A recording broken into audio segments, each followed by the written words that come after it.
Hello student, this is class 8th SST History lesson 3 ruling Indian villages and towns. This is the third part of this video.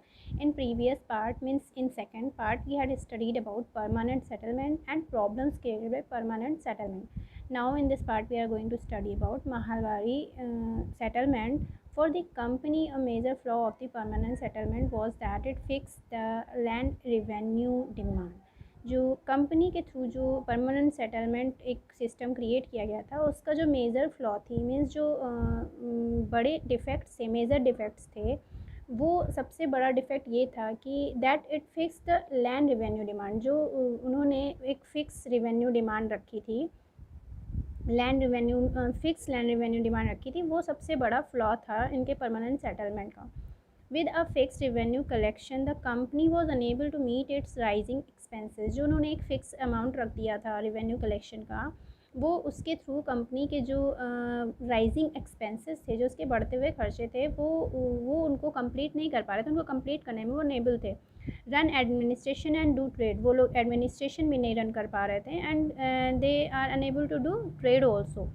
Therefore the need for a new revenue system was felt. तो अब उनको एक नए revenue system की need हुई, ज़रूरत हुई।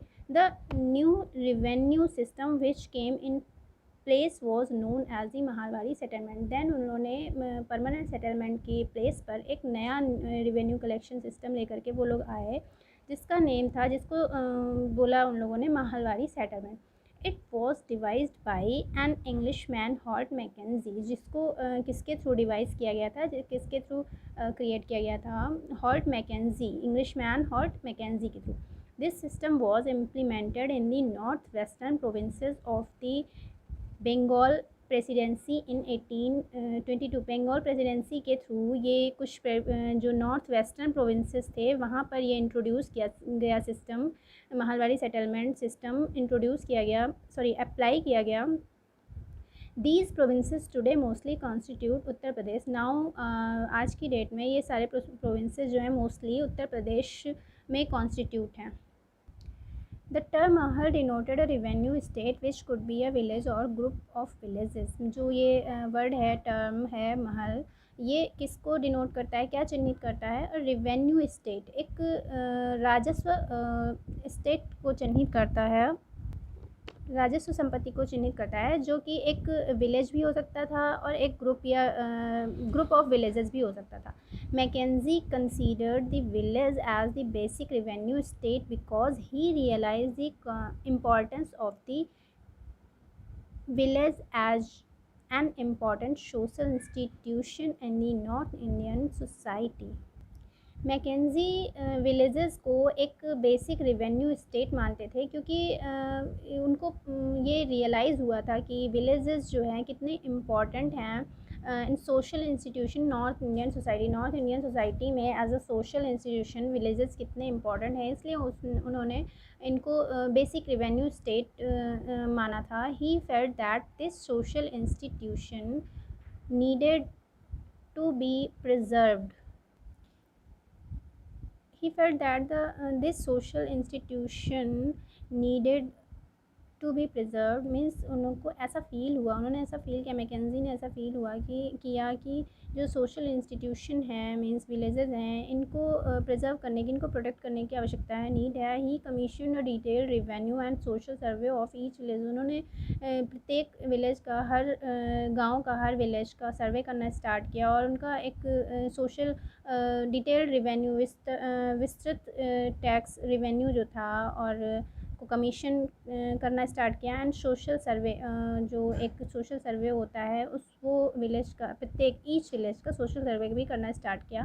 Collectors inspects the land, जो कलेक्टर्स थे उन्होंने लैंड को इंस्पेक्ट करना, मीन्स उनको चेक करना स्टार्ट किया, उनका इंस्पेक्शन स्टार्ट किया। मेजर्ड द फील्ड्स, जो फील्ड्स थी उनका मेजरमेंट किया। And recorded the customs and rights of different groups of people in each village. और उनके जो कस्टम्स एंड राइट्स थे, मीन्स उनके जो भी संस्कार, मीन्स जो उनके रीति रिवाज एंड उनके जो राइट्स थे, डिफरेंट ग्रुप्स के राइट्स थे, उन विलेजेस के प्रत्येक ग्रुप के प्रत्येक पीपल जितने लोग हैं उनके अलग अलग कस्टम्स को रिकॉर्ड किया, उनके राइट्स को रिकॉर्ड करना स्टार्ट किया. The sum of the estimated revenue of all the plots in a village was fixed as the revenue to be realise from the village. The जो एस्टिमेटेड रेवेन्यू सम था, जो total sum आया था ये सारा inspection करने के बाद, तो जो उनका कई सारे प्लॉट्स और जो भी विलेजेस थे वो फ़िक्स थे.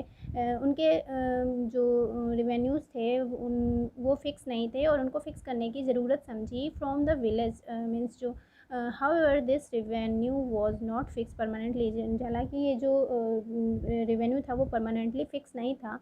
It was to be revised periodically. Means उसको पीरियड बाय पीरियड रिवाइज होता रहता था. मीन्स टाइम टाइम पर रिवेन्यू देना होता था. अंडर द महालवाड़ी सेटलमेंट, इस सेटलमेंट के अंडर, महालवाड़ी सेटलमेंट के under, the village headman instead of the zamindar was given the responsibility of collecting the revenue and paying to it the company. Permanent settlement zamindar head होते थे, उनका work होता था कि peasant से कलेक्ट करके रेवेन्यू को कलेक्ट करके कंपनी को दें. बट महालवाड़ी सेटलमेंट में क्या था, जो विलेज का हेडमैन होता था वो ज़मींदार के बदले वो हेडमैन सारे उसको रिस्पॉन्सिबिलिटीज़ दी गई थी कि वो रेवेन्यू को कलेक्ट करे और कंपनी को पे करे. Now the next system was the Rayatwari system. The permanent settlement also did not find favor with the administrators of the British territories in South India. Means जो परमानेंट सेटलमेंट था वो भी इन लोगों के फेवर में नहीं था. And I think Mahalwari settlement is also did not find favor with the administrators. Permanent settlement भी इनके फेवर में नहीं हुआ जो ब्रिटिश कंपनी थी. एंड महालवाड़ी सेटलमेंट भी इन लोगों के फेवर में नहीं हुआ, ऐसा इन लोगों को फील हुआ. Britishers territories in South India, जो साउथ इंडिया की ब्रिटिश टेरिटरीज़ थी वहाँ पर ये फेवर में नहीं था. फॉर दीज टेरिटरीज़, इन टेरिटरीज़ के लिए a revenue system known as the Ryotwari system. जो इन टेरिटरीज़ के लिए उन लोगों ने एक नया रेवेन्यू सिस्टम अप्लाई किया जिसको बोला गया Ryotwari system. Was devised by captain Alexander Read and Thomas Munro. जो कि इसके थ्रू डिवाइस किया गया था, किसके थ्रू क्रिएट किया गया था, captain Alexander Read and Thomas Munro. At the end of the 18th century के एंड में ये रेवेन्यू कलेक्शन का एक नया सिस्टम लाया गया था साउथ इंडिया के लिए, साउथ की टेरिटरीज़ के लिए.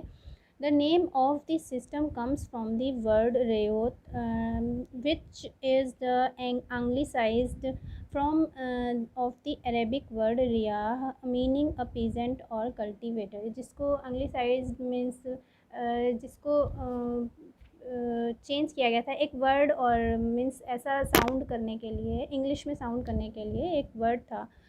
मीन्स अंग्लिसाइज किया गया जो कि एक अरेबिक वर्ड था रया, इसको बोला गया रेयत. मीनिंग अ पीजेंट और कल्टी, जिसका मीनिंग होता था रेयत का मीनिंग होता था, रेयत मीन्स होता था पीजेंट मीन्स किसान या फार्मर या कल्टिवेटर्स जो कल्टिवेशन करते थे. The Rayatwari system was first introduced on a small scale by Captain Alexander Reed in some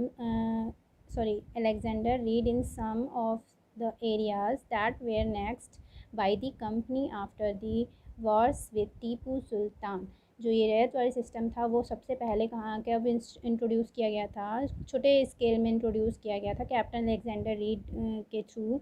कुछ एरियाज़ में ही ये इंट्रोड्यूस किया गया था. मीन्स जहाँ पर उन्होंने अपना सबॉर्डिनेट कर मीन्स एनेक्स किया था, मीन्स कुछ एक्स्ट्रा लैंड एंड ऑल जिस पर उन्होंने कब्जा कर रखा था, मीन्स सबॉर्डिनेट पार्ट्स जो उनके थे उनमें ही इन्होंने ये इंट्रोड्यूस किया था रैयतवाड़ी सिस्टम.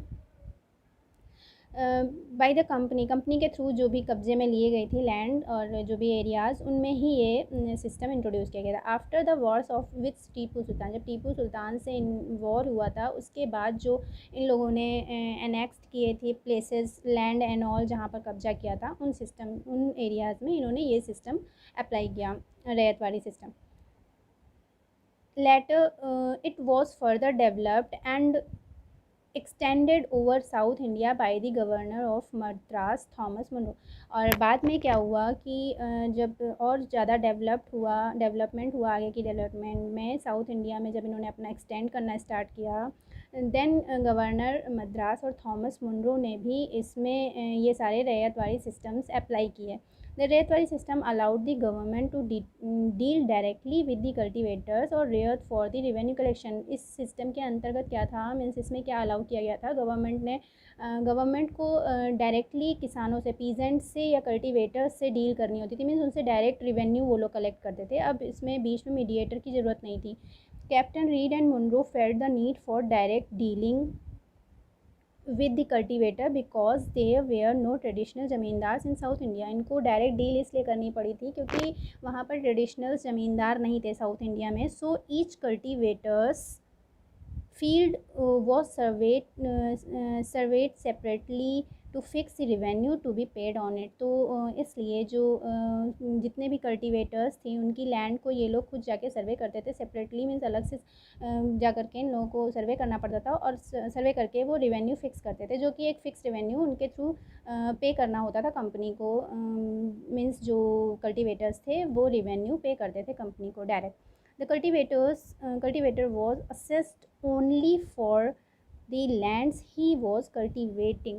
मीन्स जो एस्टिमेट उनको उसी का कल्टिवेटर वो असिस्ट मतलब सिर्फ उसी के लिए उनको एस्टिमेट किया जाता था जिस लैंड को वो कल्टिवेट कर रहे हैं, जिस लैंड पे वो लोग कल्टिवेशन करते थे उतनी ही लैंड आकी जाती थी। He was given the freedom to give up or acquire new land for cultivation। Means उनको ये फ्रीडम मिली हुई थी कि वो जितनी भी लैंड कल्टीवेशन के लिए प्राप्त करना चाहें वो छोड़ भी सकते हैं या उसको जो भी ले सकते हैं कल्टीवेशन के लिए, ऐसी उनको फ्रीडम थी। Munro's thought behind the Ryotwari system was that the British should act as paternal father figures for the cultivators and protect the latter's interest. Means जो मुनरो थे उनका ऐसा थॉट था रैयतवाड़ी सिस्टम के बिहाइंड, रैयतवाड़ी सिस्टम के पीछे का उनका ये थॉट था कि वो ऐसा सोचते थे कि ब्रिटिशर्स को जो कल्टिवेटर्स की लैंड है उसको as a paternal father figures की तरह उसको देखना चाहिए, ताकि प्रोटेक्ट करना चाहिए, ताकि वो बाद के हितों के लिए, जो फ्यूचर में आने वाले हित हैं, उनको वो कैश कर सकें। So student, these were the two more systems of revenue collections. Now more points we will discuss in next part. Thanks for watching.